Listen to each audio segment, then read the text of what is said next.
para mim que vivi o período da caça das baleias aqui no Brasil, a espécie ameaçada de extinção, cada vez que eu vou lá para Brolis e vejo aquela quantidade imensa de baleias e os filhotinhos nadando, saltando, esses dias mesmo eu vi uma mãe e o filhotinho batendo a cauda, assim, a mãe ensinando ele, ela batendo e o filhotinho tentando imitar a mãe. Cada vez que eu vejo uma cena dessas, assim, é uma sensação muito gratificante de ter contribuído de alguma forma para conseguir chegar nesse resultado, né?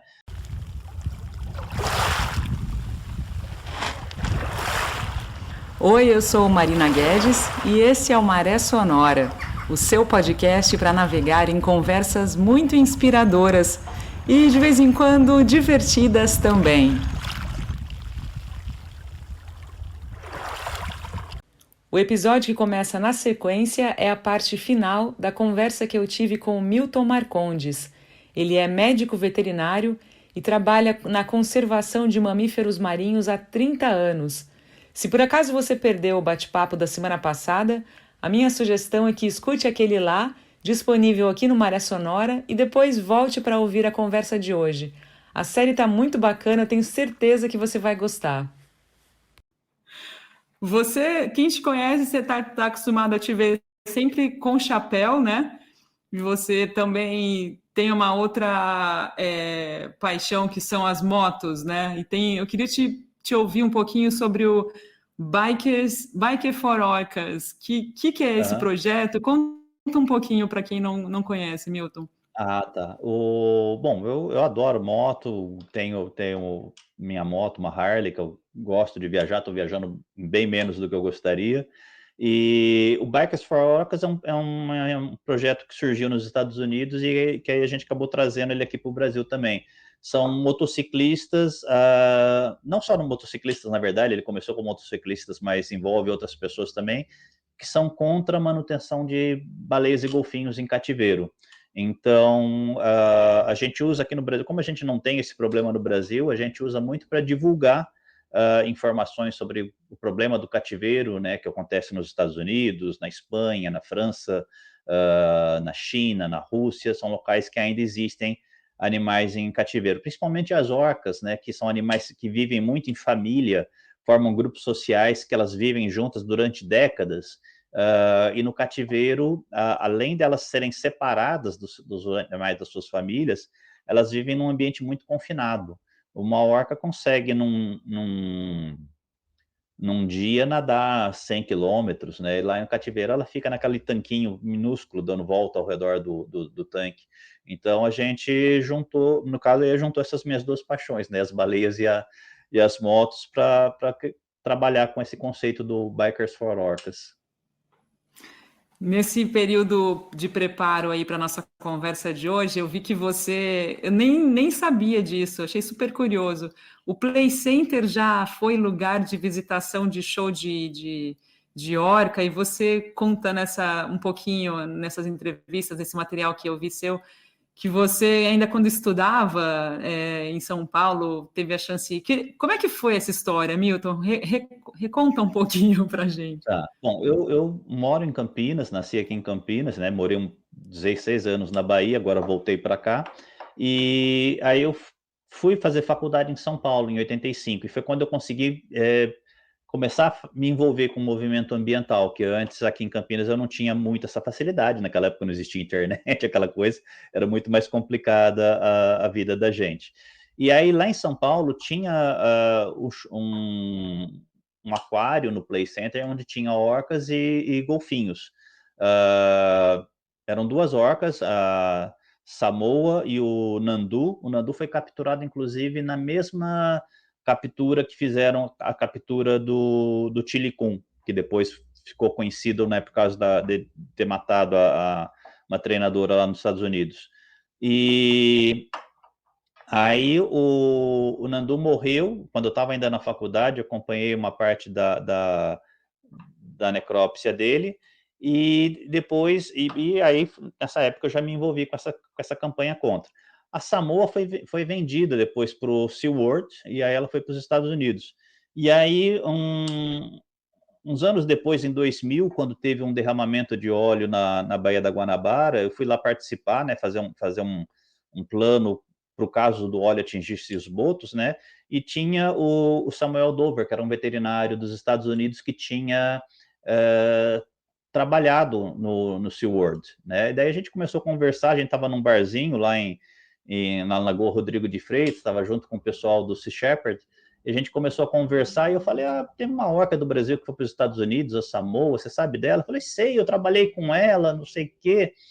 Eu falei, nossa, é um animal super dócil. Eu falei, e como é que ela tá? Ele falou, pô, ela morreu já, teve um problema, uma infecção no cérebro, acabou morrendo. E a gente, nessa conversa toda lá no barzinho, tomando cerveja, o pessoal do Sea Shepherd olhou pra gente e falou, vocês têm noção que vocês estão num bar conversando sobre a morte de uma orca como se ela fosse uma amiga de vocês que vocês não viam há muito tempo, né? Então, assim, essa vida da gente traz umas histórias engraçadas, assim, de vez em quando. Depois que eles falaram que a gente se tocou, porque era uma coisa bem inusitada, até pro Sea Shepherd, né? É engraçado você falar isso, porque eu tava com vontade justamente de perguntar. Ao mesmo tempo que existem momentos sensacionais, né, de avistagens em alto mar, assim, que são, assim, ocasiões muito especiais, né, que vocês têm o privilégio de trabalhar diretamente com isso, tem o lado dificílimo, né, de lidar com a perda desses animais também, né, do salvamento, que às vezes não é feliz, né, não tem um final feliz. E não é nem um pouco fácil para vocês, né, Milton, ter lidar com isso, né? Não só pelo intenso cheiro, né? Mas acho que do aspecto emocional mesmo, né? Do estresse, da tensão, daquele salvamento, né? Uhum. A gente está tendo muito mais encalhe de baleia agora que a população aumentou do que a gente tinha antes. Então, esse ano a gente está com 107 jubartes já que encalharam. Mas ano passado foi um absurdo, ano passado foi um recorde, foram 230. E geralmente quando a gente fala em encalhe, né, o pessoal imagina a baleia viva na praia, mas a maioria dos encalhes são baleias que morreram no mar e que chegaram na praia já em decomposição. Aí nosso trabalho normalmente é fazer uma necrópsia, tentar descobrir por que esse animal morreu, tentar, se for possível, né? Mas tem os casos das baleias que chegam vivas na praia. A gente estava com uma ontem encalhada viva no Uruguai.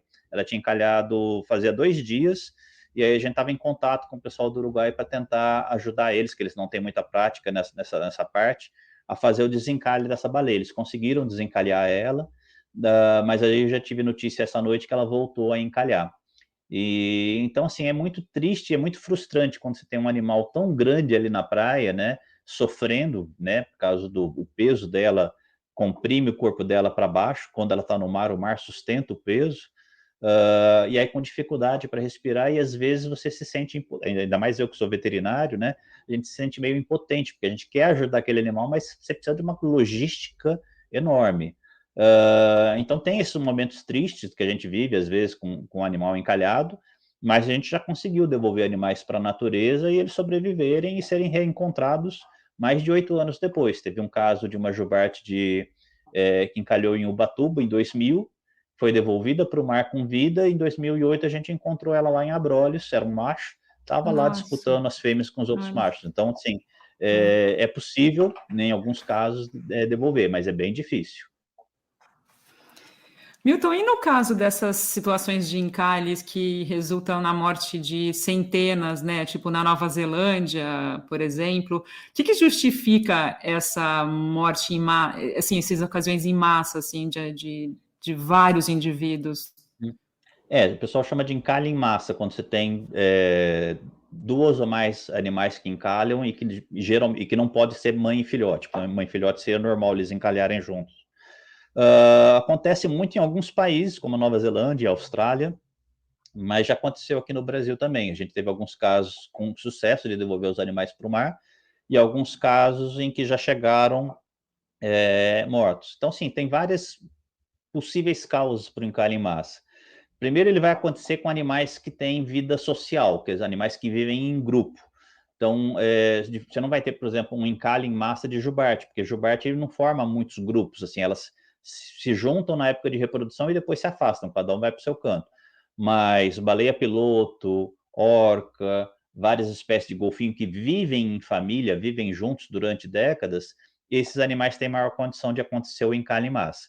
E aí pode ser desde um problema de saúde na população como um todo, ou no líder do grupo, em alguns animais que têm esse papel de liderança, Se o líder tem, por exemplo, uma infecção no ouvido ou uma encefalite, né, uma infecção no cérebro, que causa uma desorientação desse animal, ele pode acabar encalhando e encalhando trazer os outros com ele. Enquanto ele estiver ali na praia, os outros vão tentar ficar junto dele. Então, por isso que surgiu muito também uma lenda do suicídio das baleias, que elas estão tentando se matar, porque o pessoal pegava esses animais, colocavam de volta na água e eles viravam, nadavam para a praia de novo.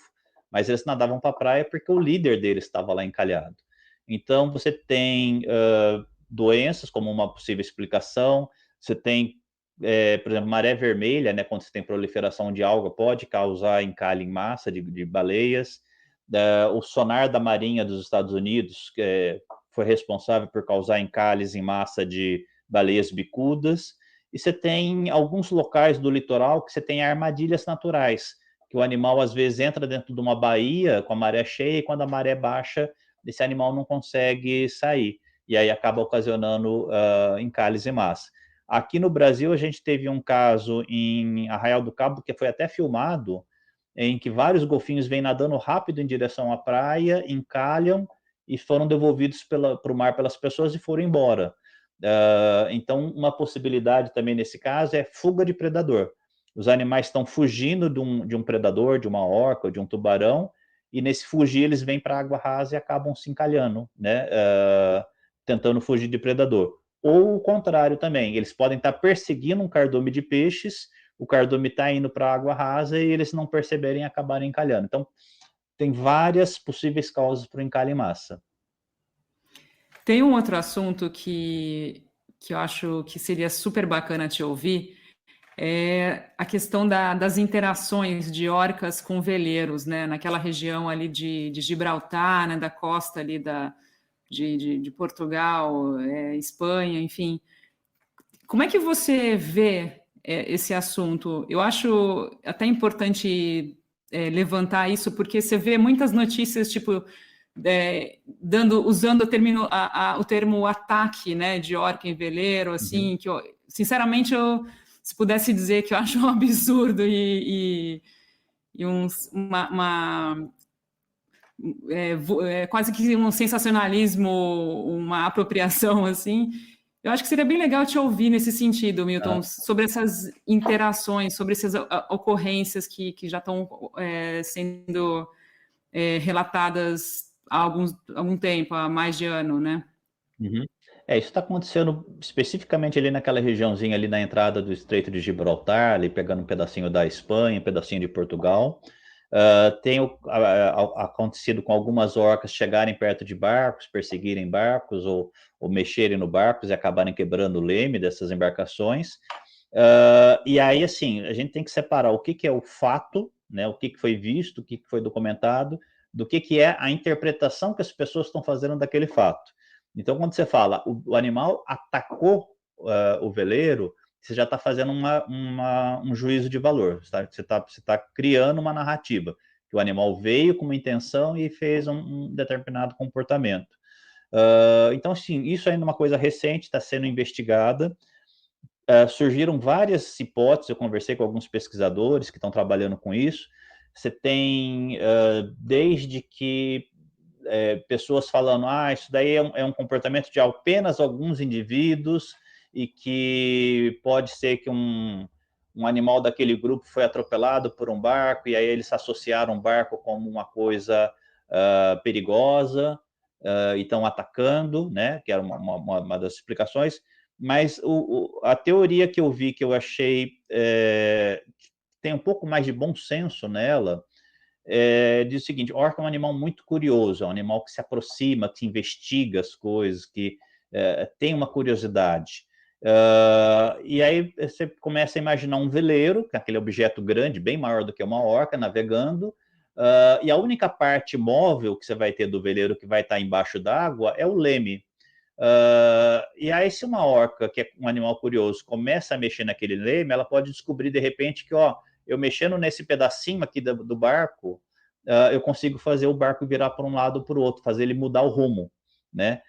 Então, isso aí pode ter começado como uma coisa de brincadeira desses animais, uma coisa deles estarem brincando com a embarcação, e nesse processo acabar quebrando muitas vezes o leme da embarcação.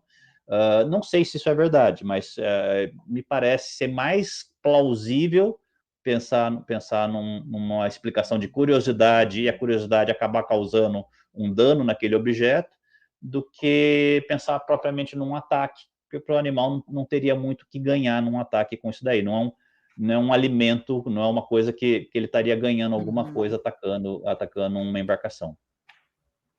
E a gente está meio que caminhando agora para os momentos finais do nosso bate-papo. Eu acho que seria Já? bem legal. É. Passa rápido. Dessa primeira série. Uhum. Passa rápido com pessoas como você que tem histórias bacanas, assim, é uma delícia. Eu sempre falo, pô, vamos marcar próximos, porque assunto não falta, né, Milton? Muito, muito legal te ouvir. Eu acho que eu gostaria de te pedir para falar sobre o livro Salvas da Extinção, a história do projeto Baleia Jubarte, um livro que fala sobre os 30 anos do IBJ, recentemente lançado. Foi isso, Milton? Foi. Isso aí é uma coisa que a gente estava com bastante vontade de fazer, né? De contar um pouquinho dessa história de sucesso de conseguir tirar a jubarte da lista de espécies ameaçadas de extinção.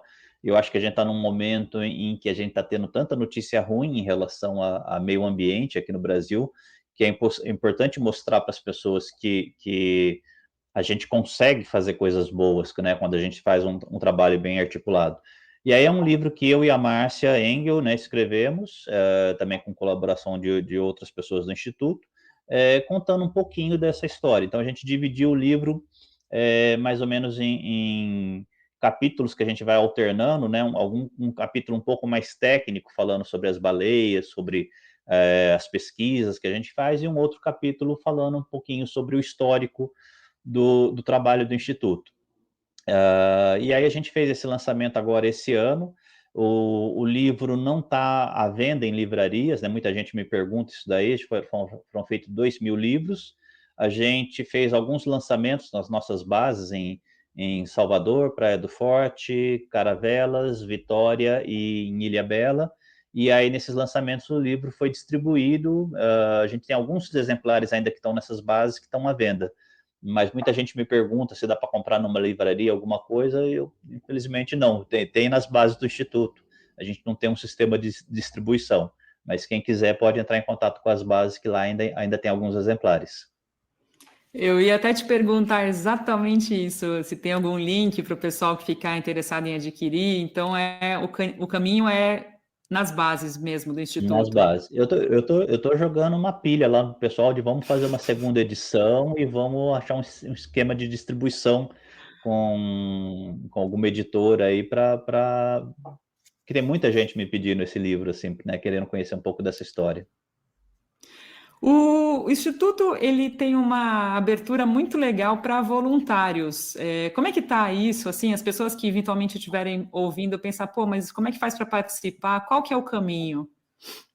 A gente trabalha muito com estágio, né, de estudantes que estão ainda no período de graduação, né? Então a gente tem estágios das nossas bases durante a época das baleias, e aí é geralmente estágio curricular, né? Porque que é o único que dentro da legislação de estágio que se encaixa lá para fazer o trabalho com a gente. Em algumas vezes a gente tem também trabalhos de voluntariado, seguindo a lei de voluntariado.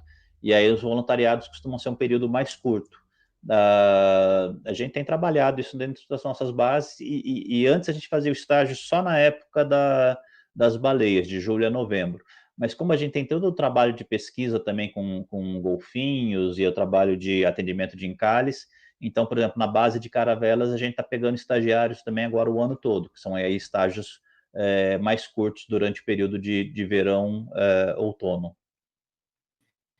E é legal também porque tem um intercâmbio de estudantes de fora do Brasil. Ainda acontece isso, Milton? Como é que está atualmente?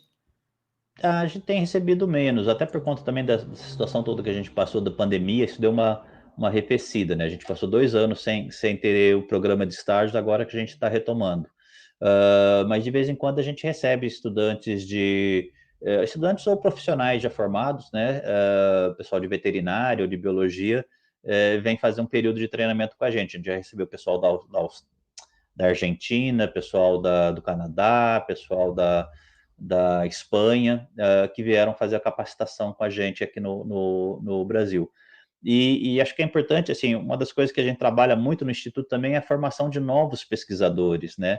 Então, a gente trabalha muito em parceria com as universidades, com programas de mestrado e doutorado, e mais da metade dos mestrados e doutorados que foram feitos com o Instituto são de ex-estagiários, né? Então, por exemplo, hoje eu posso falar, por exemplo, a Samira está fazendo um doutorado pesquisando coronavírus, morbilivírus e gene de resistência a antibiótico em borrifo de baleia. Ela foi estagiária em 2008.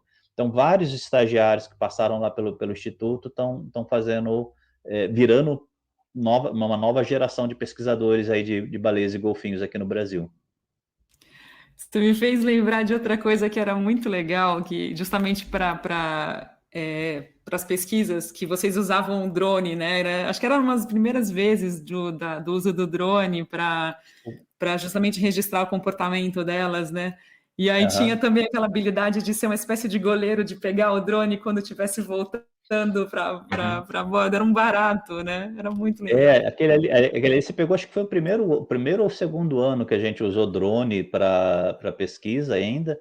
E hoje em dia está muito mais comum e está uma coisa assim que revolucionou o estudo, né, de baleias e golfinhos, porque ele te dá uma visão que você não tem da embarcação, você consegue muitas vezes acompanhar melhor o que está acontecendo, principalmente, por exemplo, as jubartes, elas formam o que a gente chama de grupo competitivo, que são vários machos disputando uma fêmea, e aí ele tem muito contato entre eles, né, eles tentarem intimidar o outro macho, fazer expulsar o outro macho do grupo. E com o drone a gente consegue ver coisas que do barco a gente não conseguia ver, e estamos conseguindo coletar borrifo, né? Chegar com drone até lá na baleia, coletar o borrifo da baleia. Enfim, a tecnologia está trazendo muitos avanços. Agora a gente já está pensando também naqueles veículos submarinos, aqueles ROVs, né? Para tentar registrar o comportamento das baleias embaixo d'água.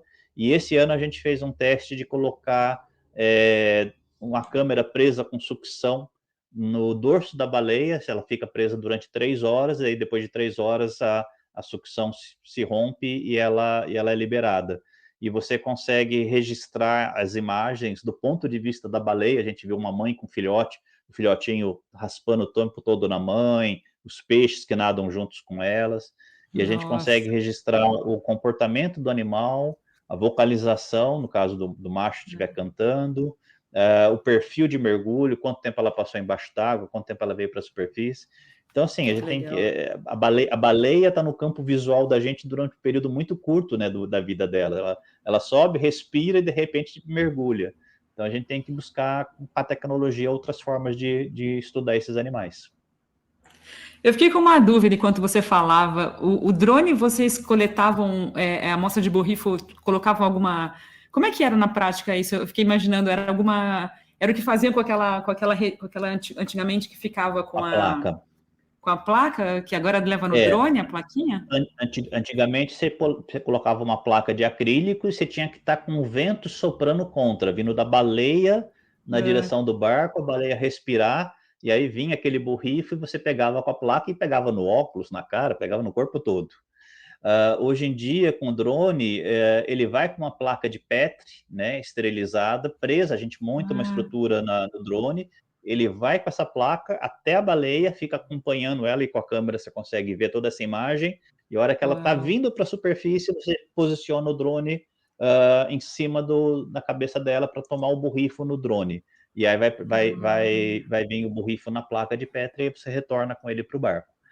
Falando assim parece fácil, mas você está fazendo isso no barco, o barco balançando, a bateria do drone acabando, o vento atrapalhando. Então, assim, é difícil, mas pelo menos você está com um alcance muito maior do que aquela coisa do o vento precisa estar soprando exatamente na direção certa para trazer o borrifo na nossa cara.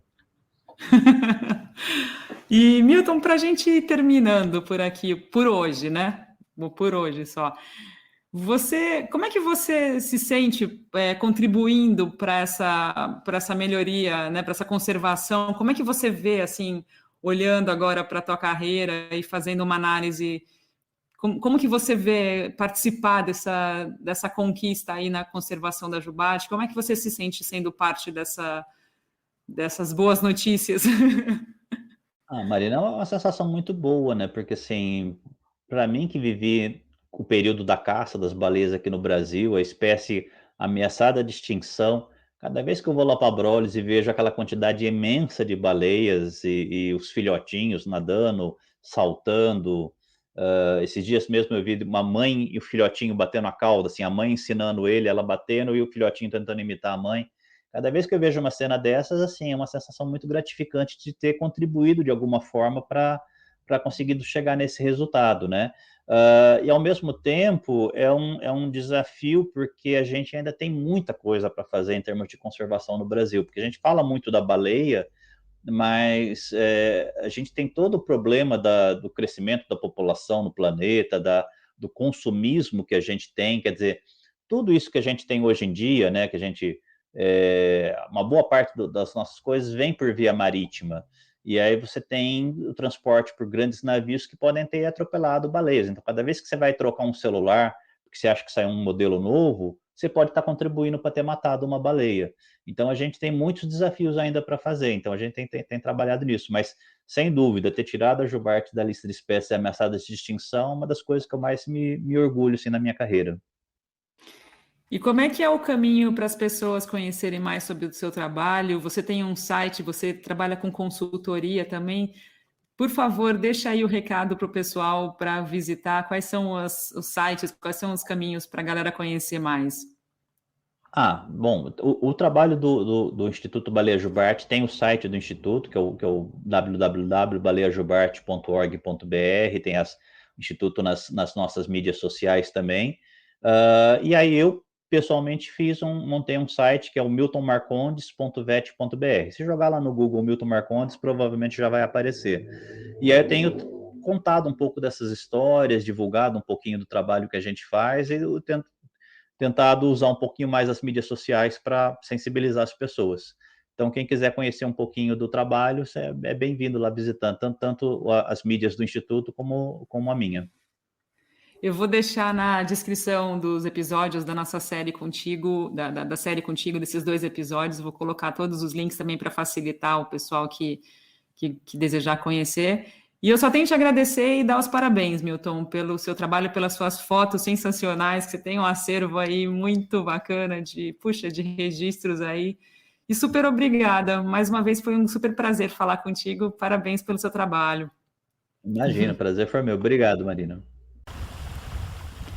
Bom, e assim a gente encerra esse bate-papo. Na semana que vem, ao meio-dia, domingo, eu volto com mais um programa aqui no Maré Sonora. E se você gostou e quer ser um apoiador ou apoiadora do podcast, é super fácil. Faça uma contribuição através do Pix podcastmaresonora@gmail.com. Não tem valor mínimo ou máximo, qualquer contribuição é muito, muito bem-vinda. Se você mora fora do Brasil, tem um link disponível na descrição do podcast de cada um dos episódios. O Maré Sonora é um oferecimento do Café do Luiz, o café que celebra a amizade e os bons momentos. Encomende o seu de qualquer lugar no Brasil através do perfil no Instagram, que é o seguinte, @Café do Luiz. E eu volto no próximo domingo ao meio-dia com um novo bate-papo por aqui. Não se esquece de seguir o canal no seu tocador de podcast favorito, Spotify, Apple Podcast ou então no YouTube. Se inscreve lá no canal, porque assim você fica sabendo toda vez que um episódio novo vai ao ar. Uma ótima semana e bons ventos!